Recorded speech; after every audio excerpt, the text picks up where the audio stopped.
Olá, eu sou o Fausto Ramos e estou aqui para harmonizar os seus humores.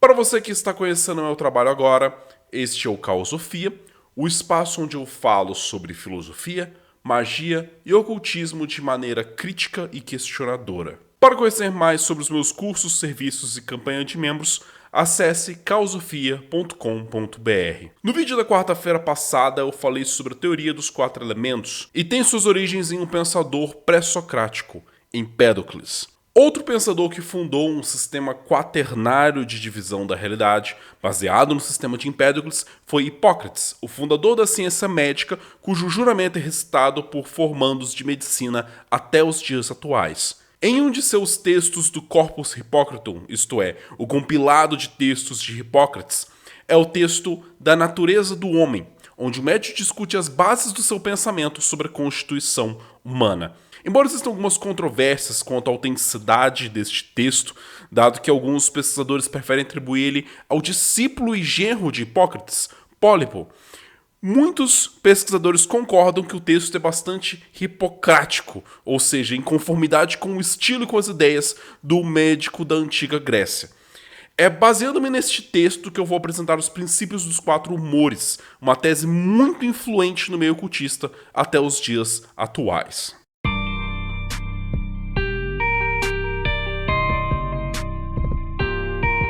Quem costuma ouvir aqueles que falam sobre a natureza humana, além do que concerne à medicina, para ele, este discurso não é interessante de ser ouvido.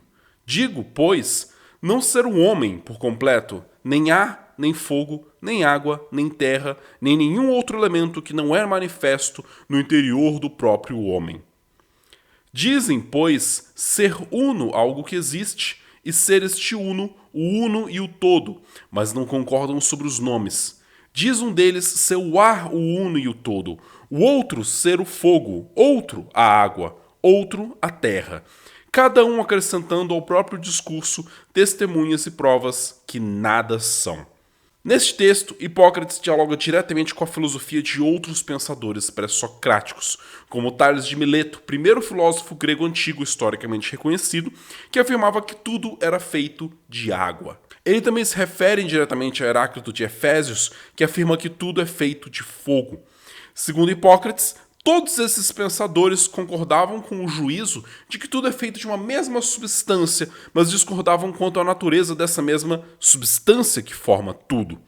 Tal condição do debate o colocava a pensar que nenhum desses filósofos estava rigorosamente certo, mas todos estavam equivocados no raciocínio de que a substância que governa tudo no mundo deveria de ser apenas uma ou outra, ou fogo, ou terra, ou água.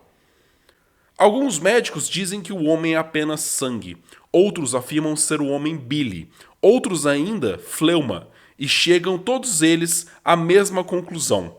Com efeito, dizem haver uma substância a qual cada um quer nomear da sua maneira, e essa substância, sendo uma, muda o aspecto e a propriedade, coagida pelo frio e pelo calor, e se torna doce e amarga, clara e escura, e toma toda sorte de outras características. Eu, de minha parte, digo que, se o homem fosse uma unidade, nunca sofreria, pois, sendo uma unidade, não haveria por que sofrer. Se realmente sofre, é necessário que haja também um único medicamento, mas há muitos, pois há muitas substâncias no corpo, as quais, quando contra a natureza, mutuamente se esfriam e se esquentam, e se secam e se umedecem, geram doenças. De tal modo que muitas são as formas de doenças e seus tratamentos vários. De minha parte, penso que aquele que considera que o homem é apenas sangue e nenhuma outra substância, denota que ele não muda de aspecto nem toma suas formas, quer no tempo de um ano, quer no tempo de toda a sua vida, durante o qual só parece haver sangue dentro dele, pois é preciso que haja uma ocasião qualquer na qual essa substância interna aflore. O mesmo digo a quem afirma ser o homem somente fleuma e a quem afirma ser ele bile. Eu, por minha vez, demonstrei que as substâncias que direi ser o homem, tanto conforme o costume quanto conforme a natureza, são sempre uniformemente as mesmas, seja ele jovem, seja velho, quer no tempo frio, quer no tempo quente. Apresentarei provas e apontarei as necessidades graças às quais cada substância aumenta e diminui dentro do corpo. Segundo o médico, o ser humano, enquanto um ser em mutação, que passa por enfermidades, que amadurece e envelhece, não poderia ser fruto de uma mesma e única substância, pois sozinha essa substância não seria capaz de se diferenciar e mudar o seu estado. O frio só geraria o frio, o calor só geraria o calor. É na combinação de elementos diferentes que as mudanças ocorrem, ao menos assim argumenta Hipócrates. O corpo do homem contém sangue, fleuma, bile amarela e negra. Esta é a natureza do corpo, através da qual adoece e tem saúde. Tem saúde, precisamente, quando esses humores são harmônicos em proporção, em propriedade, em quantidade e, sobretudo, quando são misturados. O homem adoece quando há falta ou excesso de um desses humores, ou quando ele se separa no corpo e não se une aos demais, pois é necessário que, quando um desses humores se separa e se desloca para diante de seu lugar, não só este lugar de onde se desloca adoece, mas também o lugar no qual ele transborda, ultrapassando a medida, cause dor e sofrimento. Esta é a base da teoria dos 4 humores. O balanço e a manipulação dos 4 humores garantiria a saúde do indivíduo. Ele também argumenta que os humores podem se apresentar no corpo de maneira pura ou misturada. Haveriam, assim, um sangue que se manifesta de maneira pura e um sangue fleumático ou um sangue bilioso. Ele também associa cada estação do ano a um humor específico, de modo que um humor se apresente de maneira mais intensa a depender da estação do ano, sem necessariamente anular os outros humores. Ele associa os humores às estações na seguinte proporção: fleuma se apresentaria com mais vigor no inverno, o sanguíneo na primavera, a bile amarela no verão e a bile negra no outono. Ele faz essa associação por conta da recorrência de problemas ligados a cada um desses humores nessas diferentes estações do ano. Além disso, ele atribui características como quente, frio, seco e úmido em diferentes gradações combinadas a partir dos humores. A fleuma seria fria e úmida.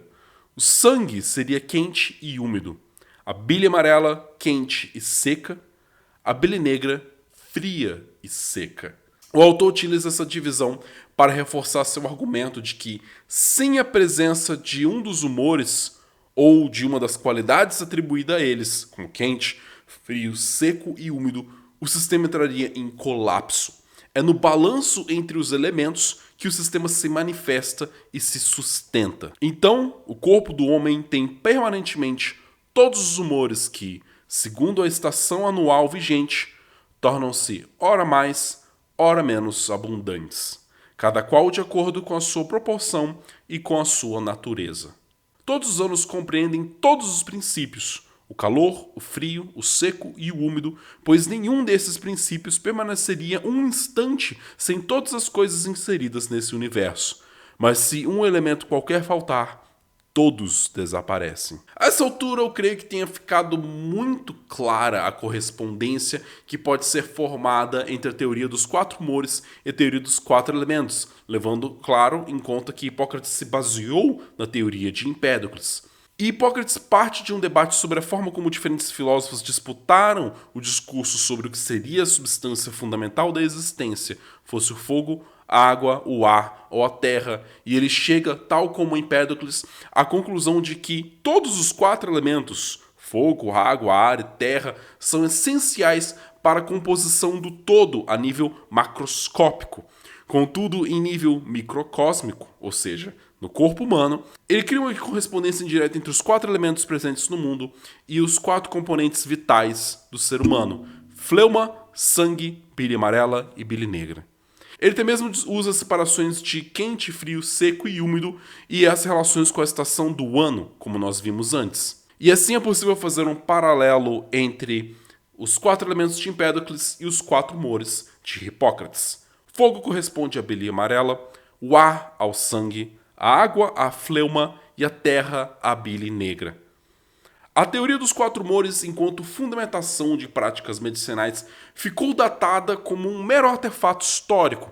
Nosso entendimento do funcionamento do corpo humano não se baseia em um modelo tão simplista. Porém, os quatro humores foram adotados ao longo de muitos séculos como um modelo para descrever a psique humana, com a prevalência de certos temperamentos como típicos de personalidades com maior abundância de um humor ou outro, associando então características específicas para cada tipo de personalidade a partir do humor que lhe seria mais abundante. Embora essa divisão dos humores e temperamentos também faça parte da história da psicologia enquanto um compêndio de ideias e conceitos ultrapassados, alguns estudiosos buscaram ao longo do tempo refletir sobre esse sistema quaternário de tipologia da mente e das personalidades humanas.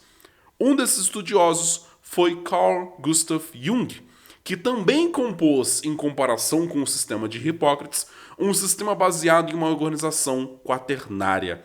Ele falava sobre a divisão do pensamento, sentimento, intuição e sensação. Porém, eu não vou tratar sobre esse tópico neste vídeo, porque eu acho melhor eu elaborar um outro vídeo futuramente tratando especificamente sobre essa teoria dos tipos psicológicos de Jung.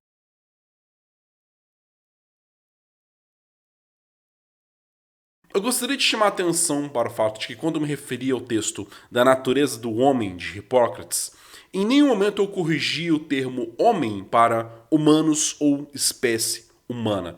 Embora eu não concorde que homem sirva para descrever todas as pessoas, eu busquei conservar o uso do termo em seu sentido original como forma de não incorrer em um anacronismo, isso é, em avaliar e remodelar ideias de pensadores antigos aos moldes do pensamento atual. É importante reconhecer que por muito tempo, homem foi o termo usado como sinônimo para todas as pessoas ou humanidade, e é importante mostrar isso para acentuar a forma como esses conhecimentos eram produzidos por homens, com leitores homens em mente e enxergando apenas a outros homens como figuras dignas de debate ou mesmo de objeto de interesse e estudo. Preservar a forma de um conteúdo, com seus preconceitos e achismos, nos permite acessar informações sobre esses períodos históricos, sua mentalidade e a sua maneira de pensar que de outra forma seria apagada e inacessível.